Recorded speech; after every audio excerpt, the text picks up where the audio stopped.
Indonesia tak nyaman dengan sepak terjang China di Laut China Selatan. Indonesia menyatakan ketidaknyamanannya atas sepak terjang China di Laut China Selatan, termasuk undang-undangnya yang memberi wewenang pasukan Coast Guard Beijing untuk menembak kapal asing di perairan tersebut.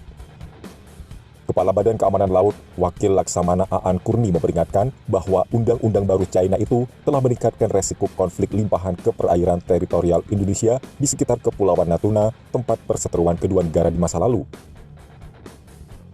Dengan China menjadi lebih tegas di Laut China Selatan dan mempertimbangkan tanggapan dari negara-negara besar yang berkepentingan di perairan tersebut, ada resiko eskalasi konflik, kata Aan dalam pertemuan dengan parlemen awal pekan ini.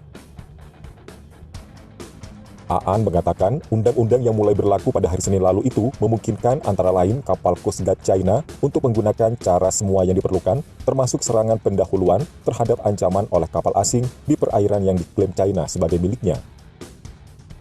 Filipina telah mengajukan proses diplomatik terhadap China atas undang-undang tersebut, sedangkan Kementerian Luar Negeri Jepang menyuarakan kekhawatiran kuat Tokyo tentang hal tersebut.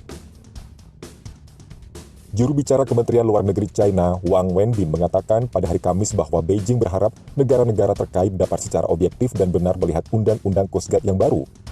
Wang, seperti dikutip dari South China Morning Post, Sabtu 6 Februari 2021, minta negara-negara lain tidak membuat komentar yang tidak beralasan tentang masalah tersebut. China dan beberapa negara Asia Tenggara telah terkunci dalam perselisihan yang sedang berlangsung atas klaim ekspansifnya atas perairan kaya energi di Laut China Selatan yang dibatasi pada peta Das 9 Line atau garis 9 putus-putus berbentuk U. Indonesia tidak memiliki klaim perairan yang disengketakan di Laut China Selatan, tetapi klaim Beijing atas wilayah yang secara hukum diakui sebagai dalam zona ekonomi eksklusif, termasuk perairan di sekitar Kepulauan Natuna, menjadi sumber ketegangan dalam hubungan bilateral. Indonesia dan Vietnam juga masih menegosiasikan batas-batas laut mereka, mengingat bagian selatan zona ekonomi eksklusif Vietnam berbatasan dengan Kepulauan Natuna. Meskipun Bakamla bukan bagian dari Angkatan Bersenjata Indonesia yang berada di bawah naungan Kementerian Koordinator Bidang Politik, Hukum, dan Keamanan, pandangan bahwa China merupakan ancaman yang semakin besar terhadap kedaulatan Indonesia ada di dalam jajaran militer Indonesia.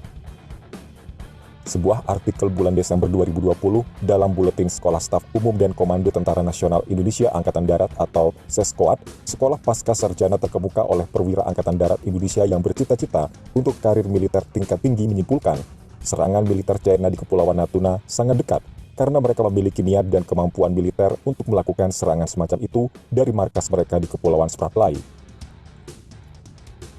China mengatakan tahun lalu bahwa mereka telah membentuk distrik administratif di rantai pulau Laut China Selatan yang disengketakan yang dikenal sebagai Paracels dan Spratly.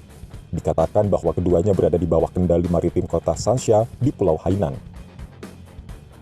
Paracel diklaim oleh Vietnam tetapi diduduki oleh China setelah invasi tahun 1974 yang menggusur pasukan Vietnam Selatan, menewaskan puluhan orang, di mana ada klaim yang tumpang tindih terhadap Spratly, termasuk oleh Malaysia, Filipina, Taiwan, dan Brunei Darussalam.